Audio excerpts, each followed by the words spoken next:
반갑습니다. 옆에 분에게 참 잘 오셨습니다. 큰 은혜 받읍시다. 인사합시다.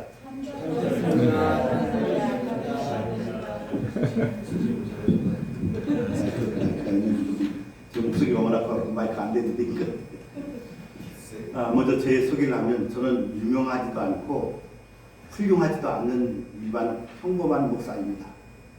근데 제게 하나 있는 것은 이 복음에 대한 열정이 있어가지고 은퇴 후에도 하나님이 사명을 주셨어요.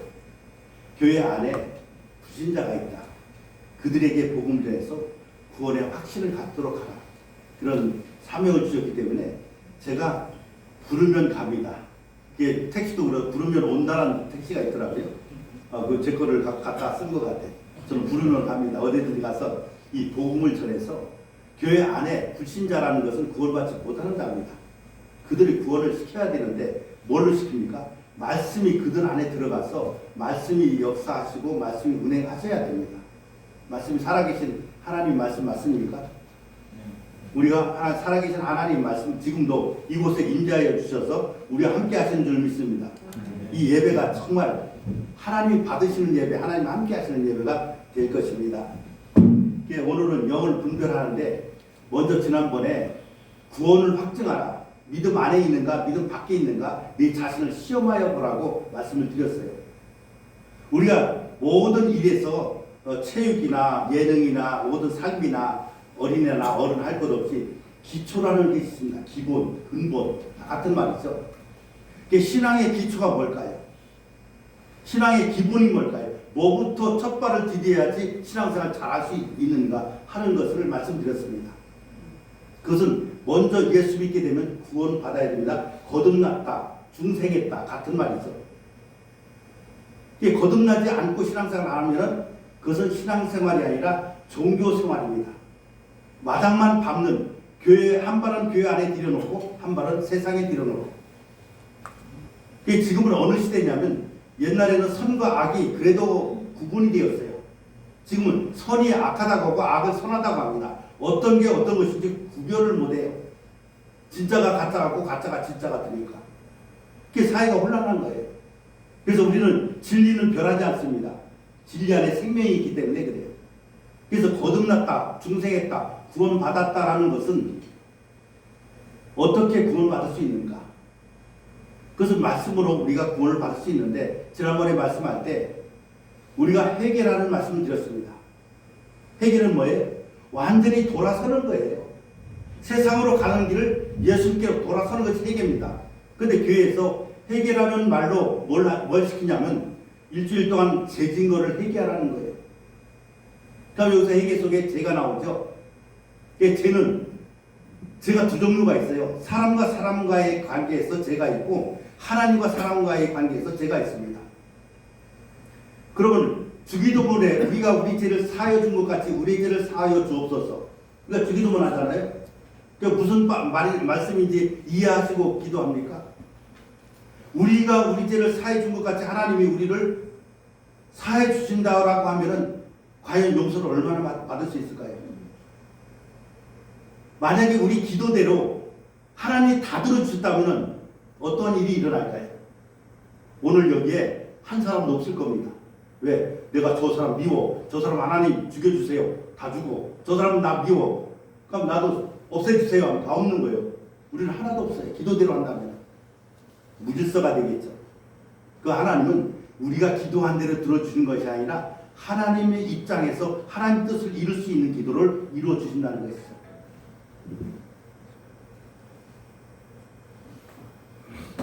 그래서 죄에 대해서 사람과 사람 사이의 죄는 서로가 용서를 주고받아야 돼요. 내가 가서 상대방에게 잘못했습니다. 용서해 주세요. 빌고 용서를 받아야 돼요. 그래서 마태복음 16장 19절에 보니까 베드로에게 내가 너에게 천국 열쇠를 주니 땅에서 무엇이든지 매면 하늘에서도 매일 것이고 땅에서 무엇이든지 풀면 하늘에서도 풀리리라. 매고 푸는 것을 누구에게 줬다? 나에게 줬다는 거죠. 그래서 우리가 사람과 사람 사이에서는 죄는 서로가 찾아가서 빌어야 돼요. 빌어서 용서받아야 돼요. 그리고 하나님 앞에는 안 해도 돼요. 왜? 땅에서 입이 풀렸기 때문에 하나님께서 이미 풀린 겁니다. 그러나 하나님과의 관계에서 저는 요한복음 16장 19절에 보니까 제 대람은 그들이 나를 믿지 아니하며 예수를 안 믿는 것이 죄입니다. 어떠한 죄를 사형죄를 졌다 할지라도 예수 믿으면 형벌을 세상 속에서 받지만은 하나님과의 관계에서 용서받을 줄 믿습니다. 사형죄까지도 용서받고 구원받을 수 있는 거예요. 그럼 하나님과의 관계에서 우리가 죄를 용서받으려면 히브리서 9장 22절에 피 흘림이 없은 적 사함이 없느니라. 너 나 용서받고 싶어? 그럼 피 갖고 와. 피를 가져오라는 거예요.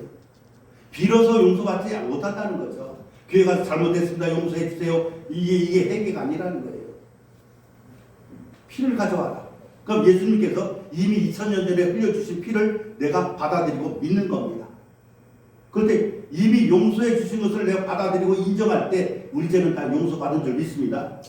이게 그리스도의 진리예요.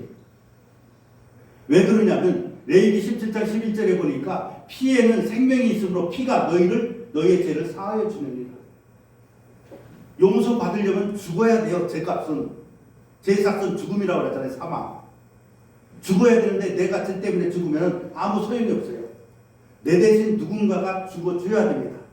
바로 예수님이 내 대신 죄가 없으신 분이 나를 위해서 죄를 위해서 죽어주셨다는 거예요. 이걸 믿어야 돼요. 그래서 요한복음 1장 12절에 영접하는 자 그 이름을 믿는 자들에게는 하나님의 자녀가 되는 권세를 주셨다고 했어요. 이 권세 갖고 살아갈 때 사실은 우리 안에 계신 주인이 바뀌는 거예요. 나로 인해서 내가 주인 돼서 내가 살아왔으면은 이제부터는 내가 예수님을 영접하고 나서 주인이 누가 돼요? 예수님이 주인 돼서 살아가야 돼요. 근데 그걸 우리가 인정하지 않고 그냥 살아가다 보니까 어려운 점이 많이 있어요. 그래서 기초, 초보, 근본이 뭐냐? 우리가 예수를 믿고 거듭나고 중생해야 되는데 예수의 피로 거듭나고 중생할 수 있다. 이걸 내가 열심히 구해서 받는 것이 아니라 믿음으로 받는 것이다. 믿을 때 내 안에 예수님이 들어오셔서 주인 되어 주셔서 나의 삶을 주인이 인도하는 대로 나는 순종하고 따라가면 된다. 그럼 우리가 사실상 신앙생활은 영들을 인정하고 살아가는 거예요. 영이 있음을 알고 그 영의 세계 속에서 우리가 실체를 경험하고 하나님 안 보이시잖아요. 그 하나님의 영, 성령을 실체로 인정하면서 우리가 살아가야 되는데 영이 70%고 보이는 것이 30%예요. 안 보이는 것이 70%입니다. 그런데 보이는 것만 따라서 신앙생활을 하다 보니까 종교 생활을 할 수밖에 없어요.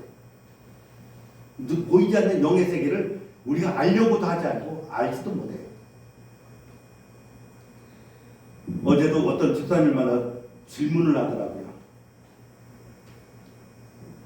그 사도신경에 있죠. 우리 몸이 다시 사는 것과 영원히 사는 것을 믿사옵나이다. 아멘 하는 거예요. 그러니까 다시 사는 것이 뭐냐 이거예요. 영원히 사는 것이 뭐냐 이거죠. 설명할 수 있을까요? 그러니까 안 믿는 사람이나 믿는 사람도 이걸 질문을 하면 답을 못 해준다는 거죠. 그래서 질문을 하더라고요. 우리는 부활체로 영원한 생명을 가지고 육체를 가지고 있지만 육체 속에 내 영이 진짜의 내 사람이에요. 나예요. 내가 이제 죽으면은 이 낡아진 집을 버리고 이사 가는 거예요. 천국으로. 천국은 어디에 있어요? 천국이 어디에 있는지까지도 또 질문을 하더라고요. 천국이 어디에 있습니까? 지역으로. 우리가 질문을 하면 답을 못 해주는 것이 거의 맞아요. 근데 성경은 뭐라고 합니까? 천국은 여기 있다 저기 있다 하는 것이 아니라 너희 마음속에 있느니라. 예수님이 계신 곳이 천국입니다. 너무나 광대하기 때문에 어느 곳을 지정해서 지역적으로 말할 수는 없는 거예요. 그런 질문에 이제 답을 해드리고 이제 풀어드렸는데 우리가 알지 못하는 세계 속에서 신앙생활을 하고 있어요. 질문할 것이 너무 많아요. 그래서 오늘 영들의 세계에서 영분별을 하는데 말씀을 다시 한번 보겠습니다. 사랑하는 자들아 영을 다 믿지 말고 오직 영들이 하나님께 속하였나 분별하라. 많은 거짓 선지자가 세상에 나왔습니다. 이로써 너희가 하나님의 영을 알지니 곧 예수 그리스도께서 육체로 오신 것을 신하는 영마다 하나님께 속한 것이요. 내 안에 예수님이 계시다는 걸 내가 시인하고 믿는 사람들이 하나님의 속한 자들입니다. 여기 세계입니다. 이단들이 많이 있죠. 여기 거짓 선지자가 많이 나왔다고 그러잖아요. 또 예수를 시인하지 아니하는 영마다 하나님께 속한 것이 아니니 이것이 곧 적그리스도의 영이니라. 오리라 한 말을 너희가 들었거니와 지금 벌써 세상에 있느니라. 자녀들아, 너희는 하나님께 속하였고 또 그들을 이겼나니 이는 너희 안에 계신 이가 세상에 있는 자보다 크십니다. 요즘 신천지가 많이 돌아다니고 굉장히 열정입니다. 전도를 교회가 그렇게 하면 교회가 막 뭉될 거예요. 신천지를 만났을 때 어떻게 해요? 그냥 도망가요? 자꾸 붙죠. 이제는 나 신천지요 하고 달려옵니다. 교회까지 들어와요. 근데 한 가지 이 말씀 따라서 하면은 이만희가 당신 죄를 위해서 죽어주셨습니까? 죄값을 갚아주셨습니까? 질문하면은 말도 없이 그냥 다 가버려요. 사실이잖아요. 예수 그리스도는 나의 죄를 위해서 십자가에 죽으시고 3일 만에 부활하셔서 40 동안 계시다가 하늘에 승천하셨어요. 그리고 다시 나를 데려온다고 말씀하셨어요. 이게 진리인데 신천지가 이만희가 우리를 위해서 죽어주신 것이 없다는 것이죠. 그게 하나님이라면, 예수라면, 자칭 예수 그리스도 영이라면 성령이라고 하더라고요. 그게 사실이 아니잖아요. 거짓이 들통나는 겁니다.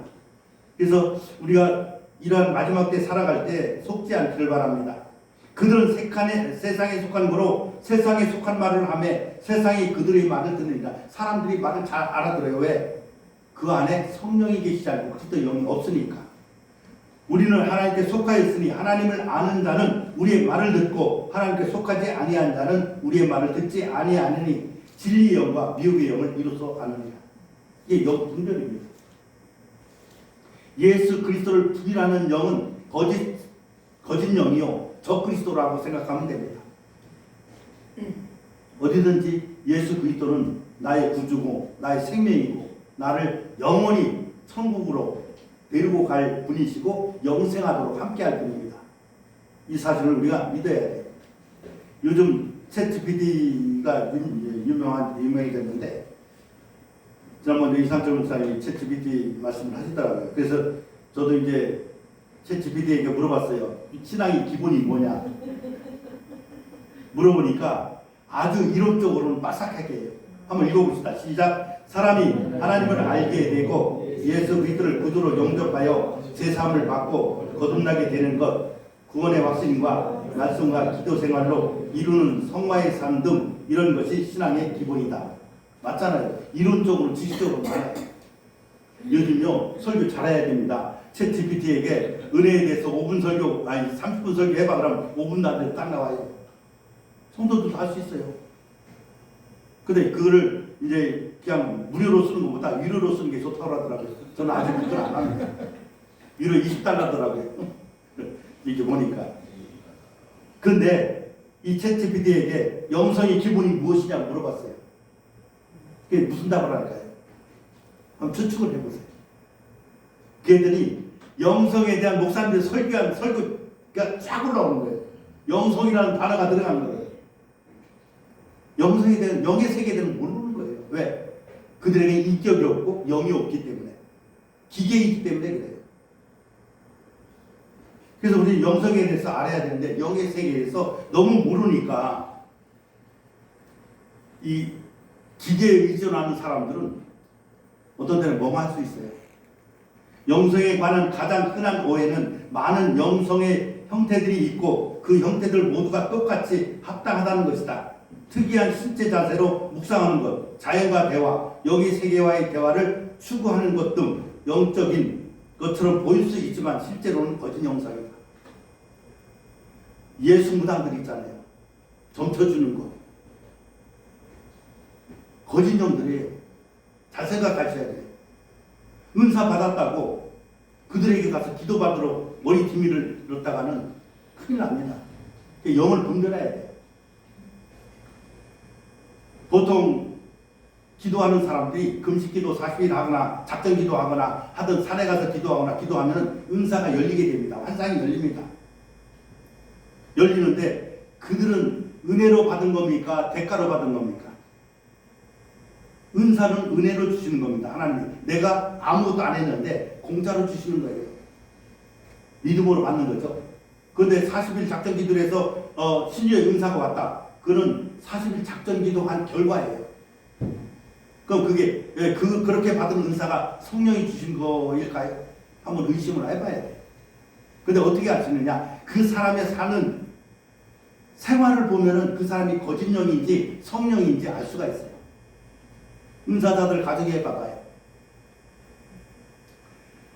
그래서 우리가 영성 있는 사람을 어디 가면 찾을 수 있을까요? 좀 영성 있는 사람이야, 영적인 사람이 어디 가서 찾을 수 있을까요? 교회일까요? 봉사하는 곳일까요? 기도하는 곳일까요? 성가대일까요? 답을 못 하더라고요, 많은 사람들이. 영성인 사람이 어디에서 영성인 사람인 것을 알 수 있느냐면 가정에 가면 알 수 있어요. 그 안에 성령이 계시는가? 아니면 교회에서만이 거룩한 척하고 집에서는 엉망인가? 어떤 교회에서는 장로나 권사나 안수집사나 임직을 할 때 이분들이 자격이 있는가 없는가 어디에서 그들을 알 수 있냐면 자녀들에게 물어본다는 거예요. 너희 아빠 장로 세워도 되겠니? 너희 엄마 권사님 세워도 되겠니? 자녀들이 어떤 분들은 자녀들이 아니요. 교회에서는 장로 될지 몰라도 집에서는 아니라는 거예요. 가정에서 있어요. 성령의 사람은 가정에서 제일 평안을 주고 가정에서 하나님이 임재할 장소가 되어지도록 살아갑니다. 참된 영성은 예수 그리스도를 통해 구원받음으로 하나님의 성령을 소유하는 것입니다. 구원받은 사람, 사도행전 2장 38절에 제 사함을 얻으라 그리하면 성령을 너희에게 뭘로 줘요? 선물로 주시라. 선물로. 언제요? 제 사함을 받았다고 내가 믿을 때, 십자가에서 예수님께서 내 죄를 위해서 죽으셨다는 것을 받아들이고 인정할 때 우리에게 성령을 주시는 거예요. 참된 영성은 성령께서 사람의 삶을 통해 열매를 맺습니다. 열매를 봐야 돼요. 모든 사람이 어떤 사람인지는 그 열매를 보면 알 수 있어요. 사람은 지내봐야 알 수 있다는 거죠. 이 갈라디아서 5장 22절에 오직 성령의 열매는 사랑과 희락과 화평과 오래 참음과 자비와 양선과 충성과 온유와 절제니 이 같은 것을 금지할 법이 없다. 성령의 역사를 금지할 법은 이 땅에 없습니다. 열매로 열게 됐습니까? 그래서 여기서 더 자세히 하면 성령의 열매, 사랑과 희락과 화평은 하나님과의 관계에서 열매입니다. 오래 참음과 자비는 이웃과의 관계에서 열매예요. 충성과 온유와 절제는 나와의 관계, 나와 하나님과의 관계에서 열려지는 열매입니다. 이렇게 하나님과 이웃과 나와의 관계 열매가 9가지 열매로 열려지는 거예요. 이걸 더 자세히 말씀 기회가 있으면 다음에 또 드리겠습니다. 그래서 로마서 8장 9절에 만일 너희 속에 하나님의 영이 거하시면 너희가 육신에 있지 아니하고 영에 있나니 누구든지 그리스도 영이 없으면 그리스도의 사람이 아니라. 하나님의 영, 그리스도의 영, 성령입니다. 영의 세계를 알아야 신앙생활을 잘할 수 있지, 영의 세계를 모르면은 우리가 종교 생활에 불과합니다. 이방신을 믿는 우상을 섬기는 자들과 똑같다는 거죠. 기복신앙, 잘 되기를 원하고 먹고 입고 마시는 것, 이걸 구하러 교회에 온다는 거죠. 그러니까 거기서 안 되면은, 기도한 대로 안 되고 바란 대로 안 되면은 실족하고 실망해서 떠나는 거예요.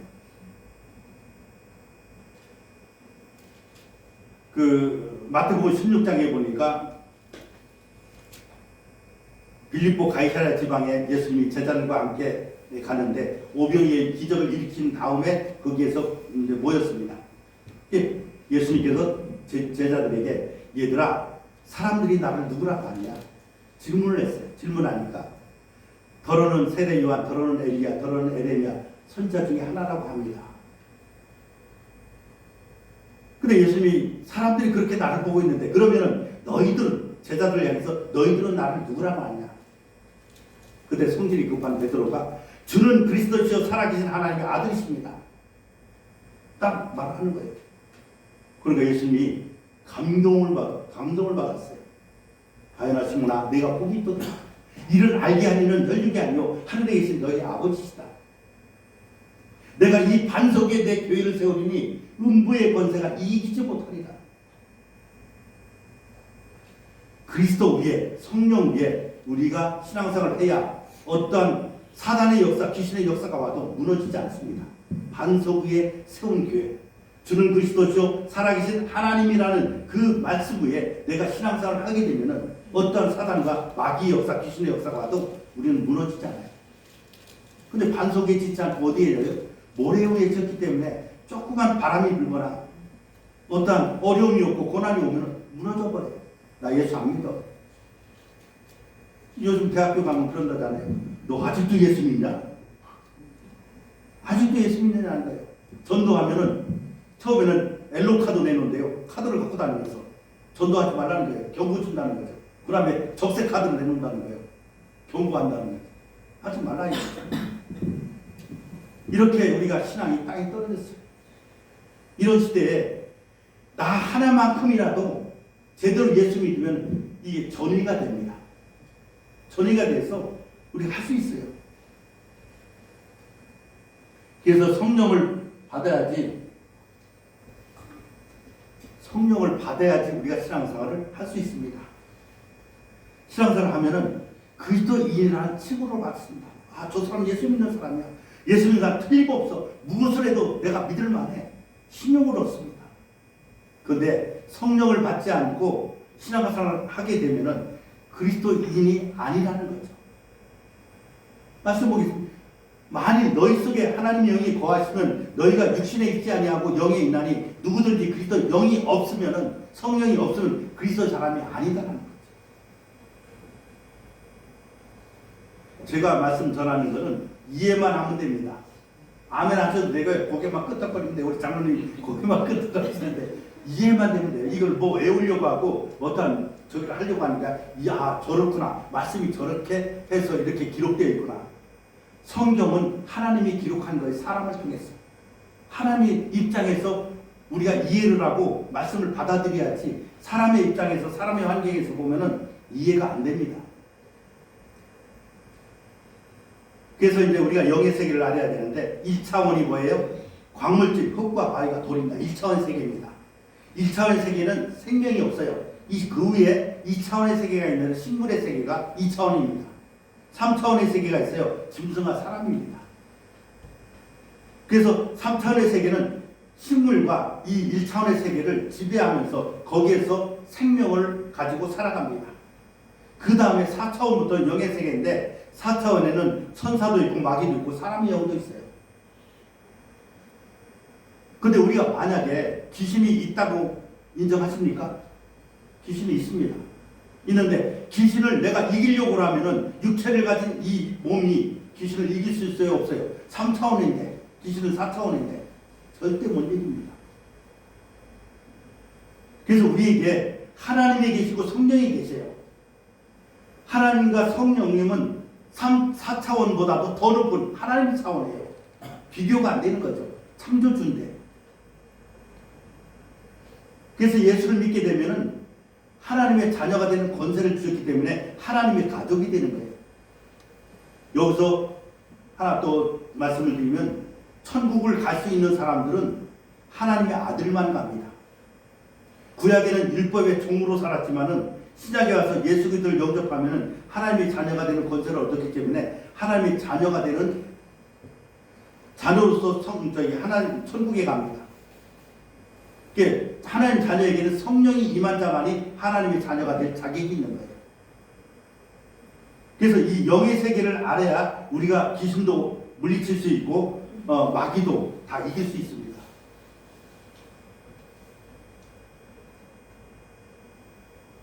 출애굽기 33장에 보면은 저 물 좀 주실래요?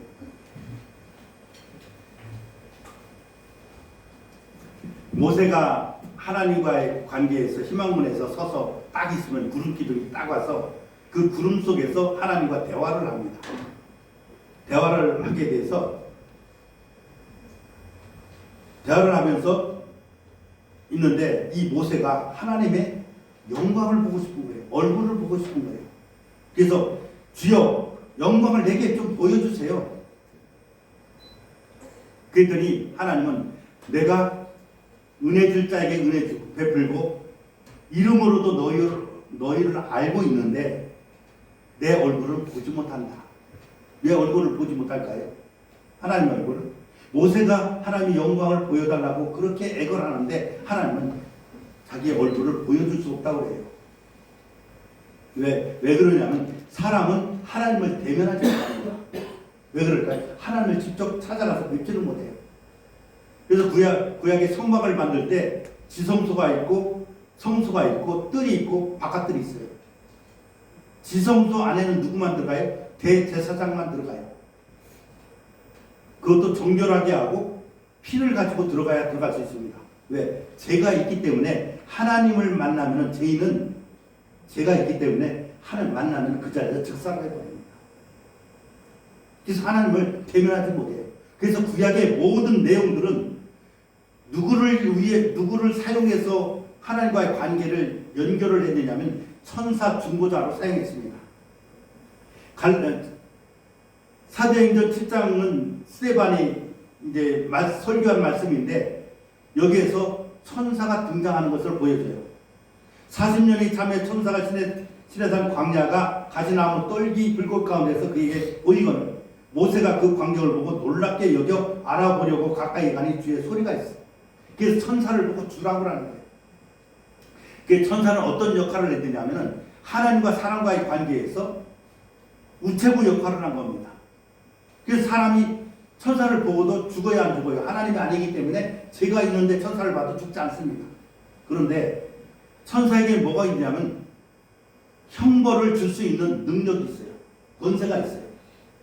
하나님의 말씀을 그대로 전달을 해야 되기 때문에 전달을 해서 그 사람이 받아들이지 않으면 거기에 따른 징계가 있고 그 말씀이 반드시 이루어지게 하는 책임이 천사에게 있는 거예요. 그래서 불꽃 가운데 나타나서 시내산에서 말하는 그 천사와 우리 조상들과 함께 광야교회에 있었고 또 살아있는 말씀을 받아 우리에게 주던 자가 이 사람이다. 너희는 천사가 전한 율법을 받고도 지키지 아니하였다 합니다. 유대인들에게 스데반이 수뎀을 잡아서 돌로 쳐 죽이려고 하는 그들에게 설교하는 거예요. 천사가 전한 율법도 너희들 지키지 않았다는 거죠. 장로들이 유전만 만들어가고 전통만 지켰다는 거죠. 왜 거짓 신앙생활을 했다는 거예요. 제 성경에만 기록된 것이 아니라 다 성경에 기록되어 있습니다. 시내산에서 모세가 하나님을 뵙다고 했는데 누구를 뵙다고요? 천사를 뵌 거예요. 왜? 이유는 죄인이 하나님을 뵈면 죽기 때문에 그래요. 민수기서 20장 16절에도 우리가 여호와께 부르짖었더니 우리 소리를 들으시고 천사를 보내사 우리를 애굽 땅에서 인도하여 내셨나이다. 이제 우리가 당신의 변방 모퉁이 한 성읍 가데스에 있사오니 하나님 천사를 보내는 거예요. 천사는 자기 것을 거기에 보태지 못합니다. 우체부가 나의 편지를 내가 원하는 사람에게 전달할 때 우체부가 뜯어서 문법이 틀렸네, 글자가 틀렸네, 고쳐서 갖다 줍니까? 절대 안 하죠. 그대로 갖다 주는 거예요. 천사는 하나님께 받은 것을 그대로 전달하는 거예요. 이루어지도록. 그래서 중보자 천사를 보냈다는 사실입니다. 그래서 신약에 와서 갈라디아서 보면은 3장 19절에 그런즉 율법은 무엇이냐 범법함으로 더하여진 것이라 천사들을 통하여 한 중보자의 손으로 베푸신 것인데 약속하신 자손이 오시기까지 있을 것이라. 천사의 역할입니다. 약속하신 자손이 누굴까요? 예수 그리스도예요. 그럼 지금은 어떻게 적용할까요? 아직도 내가 집 가운데 있고 용서받을 죄가 남아있다 아는 사람에게 누가 역사한다고요? 천사가 역사해요. 천사의 역사. 왜? 죄가 있기 때문에. 이미 예수님께서 2000년 전에 내게 있는 죄를 다 용서해 주셨는데 내가 받아들이지 않고 인정하지 않으니까 하나님이 내 안에 들어오실 수가 없는 거예요. 왜 들어오실 수 없다고요? 죄가 있기 때문에 못 들어오신 거예요. 성령이 내 안에 못 오시는 거예요. 그러니까 제사함을 받았다 할 때 우리 안에 성령이 들어오시는데 아직도 용서받을 죄가 있어. 하나님 이제 졌습니다. 저제 졌습니다. 용서해 주세요. 그렇게 우리가 기도를 하고 있어요. 그런데 요한일서 5장에 보면은 사망에 이르는 죄가 있고 사망에 이르지 않는 죄가 있어요. 사망에 이르는 죄는 예수를 안 믿은 죄입니다. 그것은 우리가 구해서 받는 것이 아니라 믿어야 됩니다. 사망에 이르지 않는 데는 육체를 가지고 있기 때문에 날마다 죄를 범합니다. 그럼 이 죄를 어떡합니까? 하나님 앞에 자백하라고 요한일서 1장 9절에 만일 우리가 우리 죄를 자백하면 저는 미쁘시고 의로우사 우리 죄를 사하시며 모든 불의에서 깨끗게 하실 것이라. 자백하는 겁니다. 하나님 오늘도 실수했네. 오늘 내가 옳은 말을 해야 되는데 나도 모르게 잘못된 말을 해서 상대방 마음을 상하게 했네요. 이것까지도 예수님 십자가에서 다 용서해 주심을 믿습니다. 감사합니다. 이게 자백이에요. 인정하는 거예요. 그래서 아직도 예수를 믿지 않고 내가 죄 가운데 있는 사람들에게는 성령이 오시지 못하기 때문에 누가 역사하느냐? 중보자인 천사가 역사하는 거예요. 그 약속하신 자손이 아직 나에게는 안 오셨어. 2000년에 왔다 가셨지만은 아직도 죄 가운데 있는 사람들에게는 예수님이 안 오신 거예요. 그게 종교생활을 하는 겁니다. 하나님과 사람과의 관계에서 천사는 심부름꾼이에요. 중보자입니다. 아시겠어요? 중매쟁이. 그래서 저도 이런 말씀의 사실을 여러분 앞에 중매서는 거예요. 중간 역할을 해주는 겁니다. 받아들이는 건 각자 마음과 믿음입니다. 각자 신앙이 있죠. 그래서 천사 사역은 하나님의 말씀을 받았으면은 그 말씀을 중보자로서 받은 사람에게 전달해야 됩니다. 반드시 전달해. 1.1핵도 변경되지 않고 그대로 전달이 돼야 돼요. 그래서 하나님의 말씀이 천사가 전달하는 것을 우리는 어떻게 해야 되느냐? 절대 순종해야 돼요. 절대. 율법은 613가지가 있습니다. 하라는 율법이 365가지가 매일 한 가지씩은 해야 돼요. 하지 말라는 게 283가지입니다. 그래서 우리가 이 율법을 다 지킬 수 있습니까? 못 지켜요. 율법을 지켜서 구원을 받을 수 있다면 예수님이 십자가에서 죽지 않으셔도 되죠. 안 오셔도 되죠. 왜? 율법을 지켜서 구원을 받을 수 있으니까. 그런데 야고보서 2장 10절에 보니까 이 율법 중에 하나라도 범한 것은 다 범한 자가 된다. 말씀하고 있어요. 613가지 중에 612가지를 지켰어요. 근데 죽기 전에 한 가지를 못 지켰네. 지킨 612가지가 다 무효가 되는 거예요. 왜? 우리는 내가 노력하고 힘쓰고 지켜서 구원받을 수 없다는 것을 하나님 말씀하시는 거예요. 누구를 통해서만? 예수님을 통해서만이 구원받을 수 있다는 사실이죠. 누가복음에 보면 엘리사벳이 아들을 낳지 못합니다.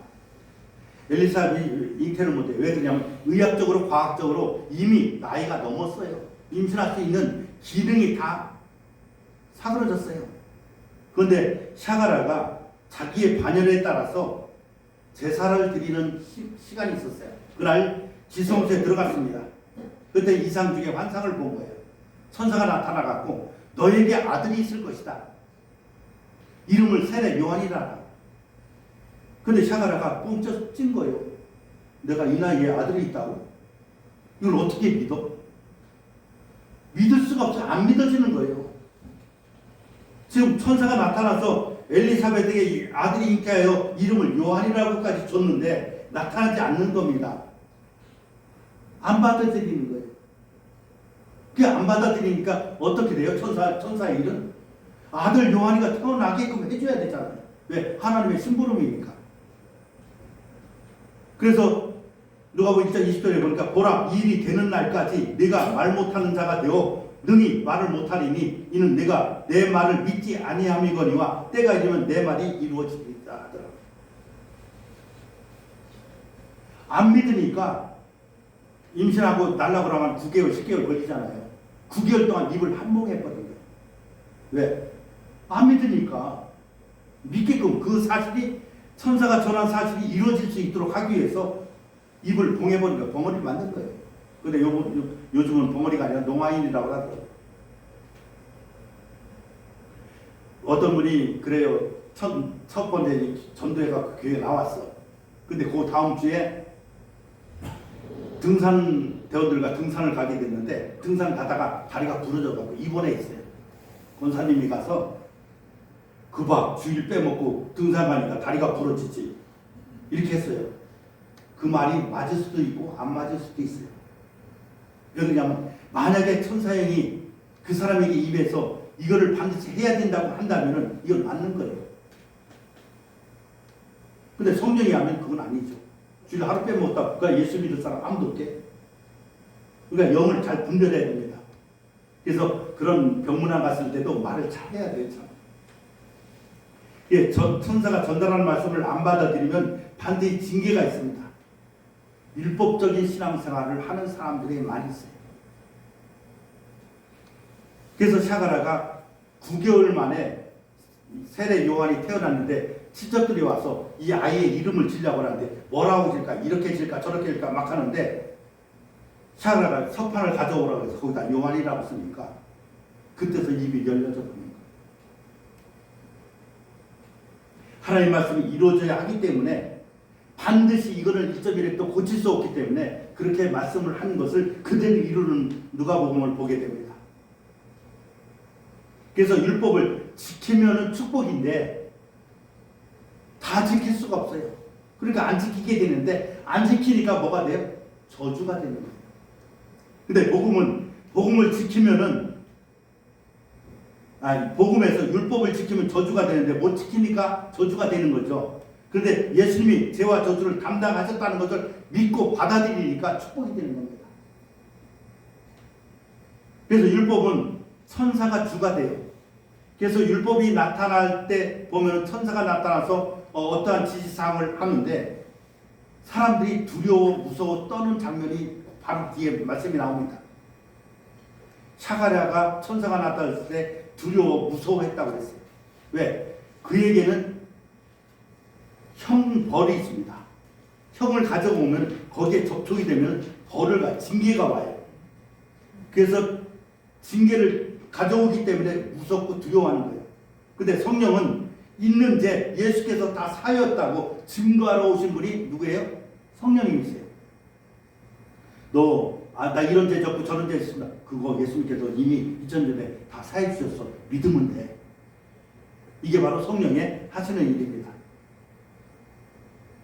그래서 율법 안에 있는 사람들은 골로새서 2장 18절에 보니까 아무도 꾸며낸 겸손과 천사 숭배를 이유로 너희를 정죄하지 못하게 하라. 그가 그 본 것에 의지하여 그 육신의 생각을 따라 헛되이 과장하고 머리를 붙들지 아니하는지라. 온몸이 머리로 말미암아 마디와 힘줄로 공급함을 받고 연합하여 하나님이 자라게 하심으로 자라느니라.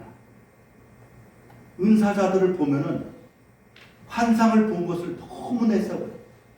갈수록 거기에 자기 것을 보태가지고 아주 그럴듯하게 상대방이 현혹될 수 있도록 그렇게 말합니다. 근데 그들 중에 특별하게 나오는 건 뭐냐면 예수 그리스도의 머리를 붙들지 않는다는 거예요. 제 말이 아니라 말씀입니다. 성사숭배는 본 것을 의지하는 거예요. 나 어저께 환상 이런 걸 봤어. 어제 꿈에 이런 걸 봤어. 앞으로 이렇게 될 거예요. 막 현혹시키고 사람들이 겁을 주고 위협하는 그런 말들을 많이 합니다. 근데 성령은 여성스럽습니다. 아주 우리에게 안정을 주고 우리를 편안하게 해주는 것이 성령입니다. 그래서 어떤 일을 만나도 너무 급하게 서두르거나 막 억압을 하거나 막 이런 게 있으면은 이건 성령으로부터 온 것이 아니라고 생각하면 돼요. 그래서 이 본 것을 따르는 사람들에게는 머리이신 그리스도를 붙들지 않습니다. 그들의 신앙생활을 하는 삶을 보면은 알 수 있어요. 특별히 가정에 가면은 여자들이 은사자들은 남편을 아주 무시합니다. 그런 게 좀 있어요. 제가 옆으로 찾아다녀 봤습니다. 베드로전서 1장 12절에 보니까 이 섬긴 바가 자기를 위한 것이 아니요 너희를 위한 것임이 계시로 알게 되었으니 이것은 하늘로부터 보내신 성령을 힘입어 복음을 전하는 자들로 이제 너희에게 알린 것이요 천사들도 살펴보기를 원하는 것입니다. 근데 천사들이 못하는 게 있는데 뭘 못하냐면 복음을 전하지 못해요. 그리고 그 전도를 못해요. 천사들이 못하는 거예요. 그래서 예수 믿는 사람들이 성령 받은 사람들이 전도할 때 천사가 흠모한다고 했어요. 천사가 그거를 하고 싶은데 하지 못한다고 자기도 흠모한다고 했습니다. 성령을 힘입어 복음 전하는 것을 천사들은 시기하는 거예요.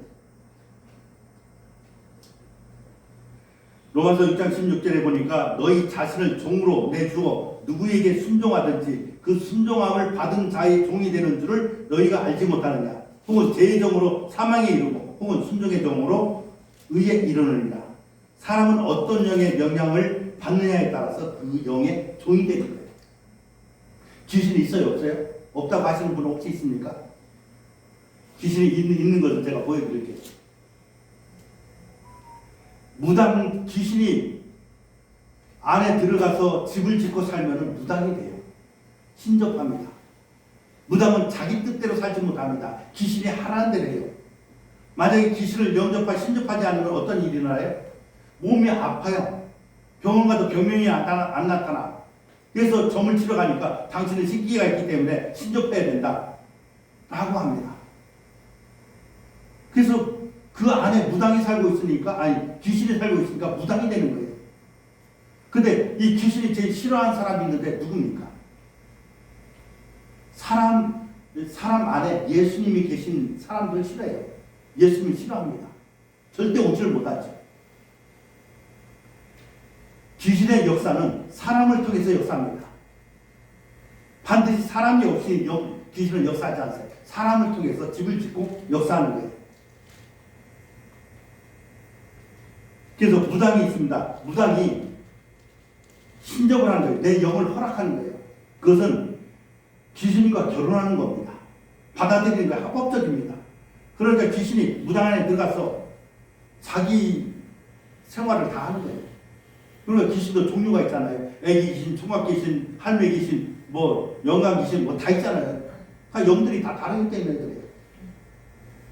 그래서 귀신의 종은 귀신이 하라는 대로 따라갈 뿐이라는 거죠. 그래서 노예가 되는 거예요. 귀신이 시키는 대로예요. 그 법당이라고 그러죠. 그 안에 들어가면 많은 사람들이 거기다 예물을 넣고 돈도 넣고 과일도 넣고 다 그래요. 근데 이 무당들이 그걸 마음대로 가져다 먹고 가져다 쓸 수 있는 줄 알아요? 아니요. 귀신한테 물어봐요. 이거 써도 될까요? 말아야 될까요? 물어보고 쓰지 말라 그러면 안 써요. 그리고 이 밤 12시나 1시경에 산에 올라와서 기도하라 그러면 가야 돼요. 보따리 사주면 들어가고. 가기 싫다고, 안에 춥다고 안 간다고 안 돼요. 가야 돼요. 왜? 귀신의 종이 되니까. 여러분 귀신의 종이 될래요? 아니면 하나님의 종이 될래요? 하나님의 사람이 돼야 되잖아요. 그럼 성령이 내 안에서 역사하실 수 있도록 나를 주님께 드려야 되는 거예요.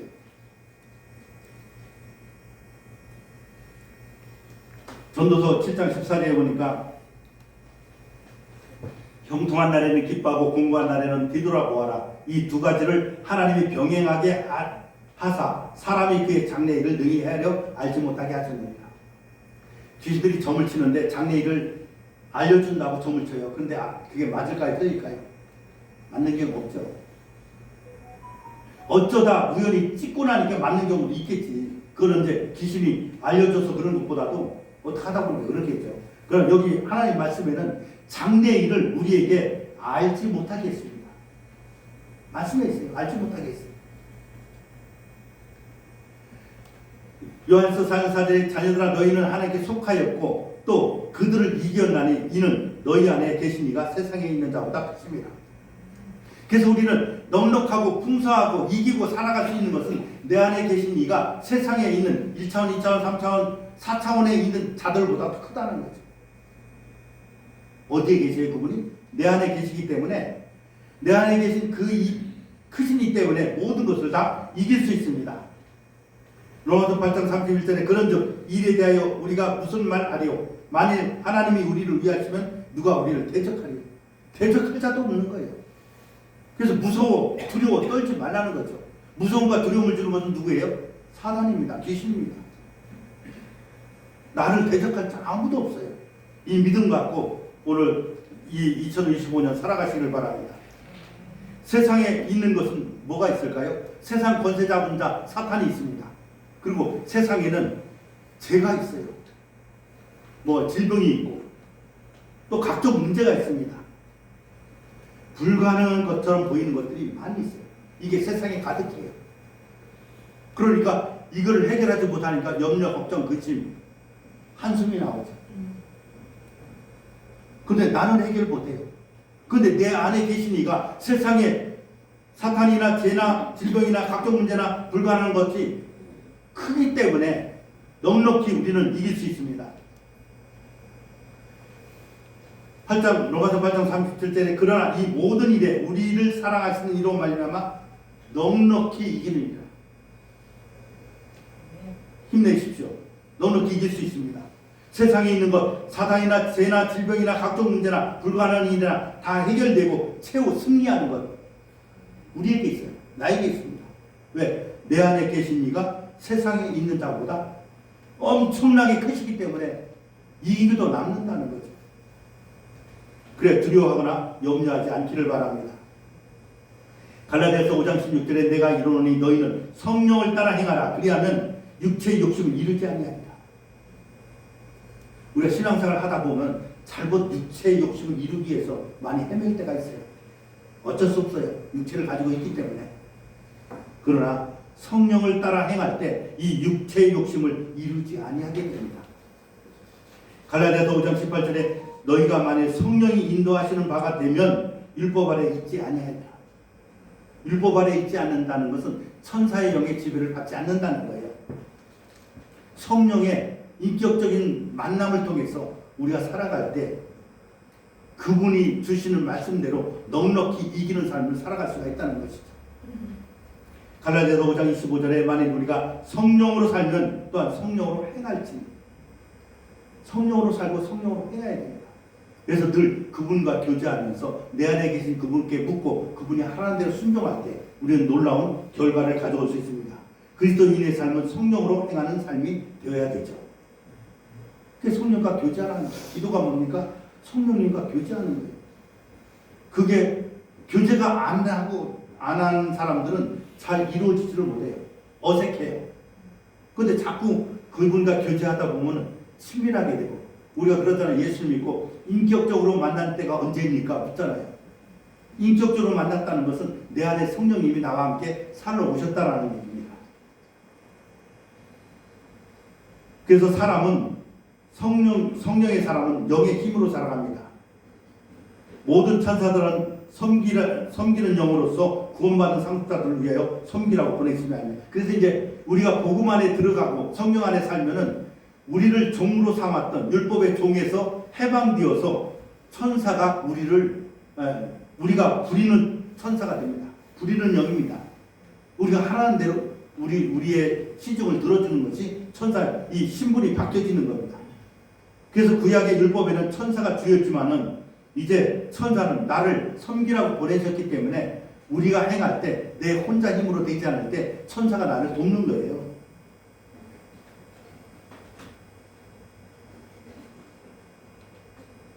시간이 너무 많네.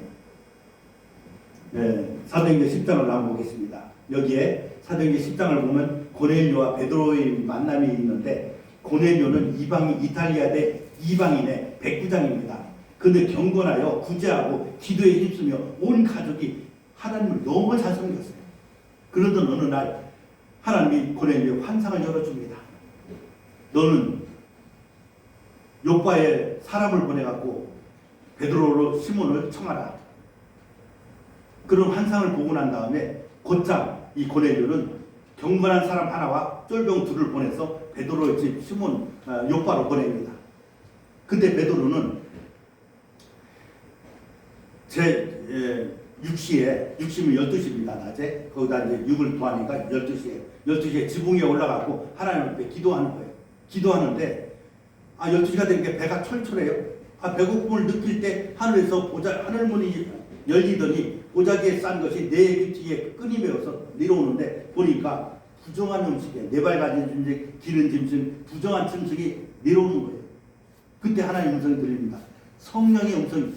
그래 고넬료는 천사가 역사하는 것을 보여주고 베드로는 성령이 역사하는 것을 바로 거기에 구별되는 거예요. 성령이 말씀합니다. 잡아먹으라. 내가 부정한 것은 입에 대지도 않습니다. 그러니까 보자기에 올라가요. 그러나 또 내려와요. 부정한 음식이 또 내려왔어요. 잡아먹으라. 그러니까 내가 부정한 것을 안 먹습니다. 하나님이 깨끗하게 하신 것을 내가 왜 부정타고 하느냐. 그런 다음에 올라가요. 세 번째 내려와요. 또 그렇게 똑같은 음식이야. 또 올라가. 이게 무슨 뜻이지 하고 내려오는데 똑똑똑 두드리는 거예요. 누가? 고넬료가 보낸 사람들이 두드리는 거예요. 여기에 베드로라는 사람이 있습니까? 라고 하니까 예, 제가 베드로인데요. 우리 백부장 어르신께서 당신을 초대해 오라고 합니다. 그럼 잘 됐다. 우리 집에서 하루 종일 살고 내일 아침에 떠나자. 그래서 이제 고넬료의 집에 가니까 고넬료가 하나님이 보내신 자가 지금 여기 오는데 우리는 그의 말을 들으라고 친척이나 가족이나 이웃이나 다 불러 모았어요. 모아가지고 베드로가 딱 도착하니까 고넬료가 베드로 앞에 무릎을 탁 꿇고 꾹 엎드려가지고 경배하는 거예요. 그러니까 베드로가 야, 나도 너와 똑같은 사람이다. 일어나라. 나는 신이 아니다. 어째서 나를 불렀나? 그랬더니 자기가 환상 본 이야기를 해주면서 베드로에게 말합니다. 베드로가 그때 세례 요한 때부터 예수님이 십자가에 죽으시고 부활하시기까지 다 자기가 보고 겪었기 때문에 다 이야기를 해줍니다. 사도행전 10장 38절을 보니까 하나님이 나타난 예수에게 성령과 능력을 기름부터 다시셨는데 그가 두루 다니시며 선한 일을 행하시고 마귀를 다 쫓으셨더라고 되어 있습니다.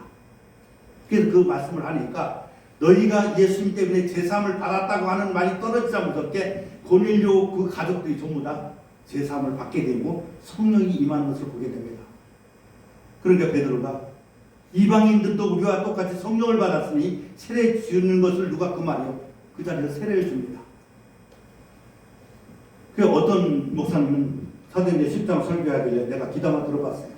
그랬더니 우리가 복음을 듣고 성령을 받으려면 고넬료 같이 열심히 구제하고 기도하고 금식하고 신앙생활 해야 성령을 받을 수 있다. 이렇게 또 말씀을 하더라고요. 그럴까요? 제사함을 얻었다고 할 때 우리에게는 성령이 임하는 것을 성경에 분명히 기록되어 있습니다. 그래서 사도행전 오늘 가서 한번 읽어보세요.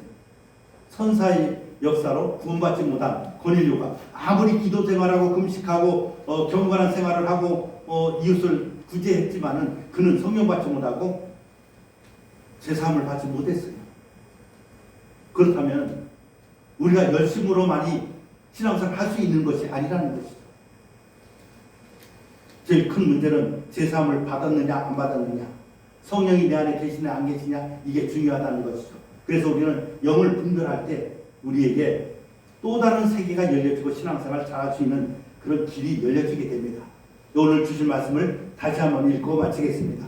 읽습니다. 사랑하는 자들아, 다 영을 다 믿지 말고 오직 영들이 하나님께 속하였나 분별하라. 많은 거짓 선지자가 세상에 나왔습니다. 이로써 너희가 하나님의 영을 알지니 곧 예수 그리스도께서 육체로 오신 것을 신하는 영마다 하나님께 속하는 것이요 예수를 신하지 아니하는 영마다 하나님께 속하는 것이 아니니 이것이 저 그리스도의 영이니라. 오리라 한 말을 너희가 들었거니와 지금 벌써 세상에 있느니라.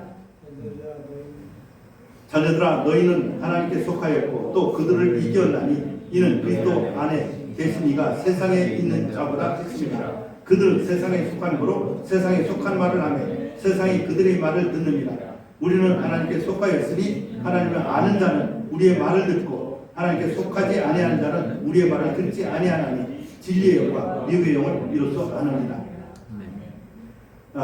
내 안에 계신 이가 세상에 크신 세상에 있는 자보다 다 크시다는 것을 우리가 믿고 또한 우리는 하나님께 속하기 때문에 지금 제가 말씀드린 걸 다 이해가 되고 다 믿음으로 받아들인 줄 믿습니다. 이 복음을 우리가 마지막 때 영을 분별하여서 내 신앙과 믿음을 지키는 그런 2025년도가 되었으면 좋겠습니다. 기도하겠습니다. 사랑의 주님, 지금도 살아계셔서 역사하시는 주님을 찬양합니다. 마지막 때 영을 분별하지 않으면 악한 영들에 속아서 우리의 신앙생활, 우리의 믿음생활이 헛될 수 있음을 말씀을 통해서 들려주시니 감사합니다. 내 신앙과 믿음을 지킬 수 있는 믿음을 갖게 하시고 영을 분별할 수 있는 영분별력을 갖게 하사 우리가 25년도 살아갈 때 하나님이 주시는 능력에 따라서 성령의 삶을 살아갈 수 있도록 축복하옵소서. 예수님의 이름으로 감사하며 기도드렸습니다. 아멘.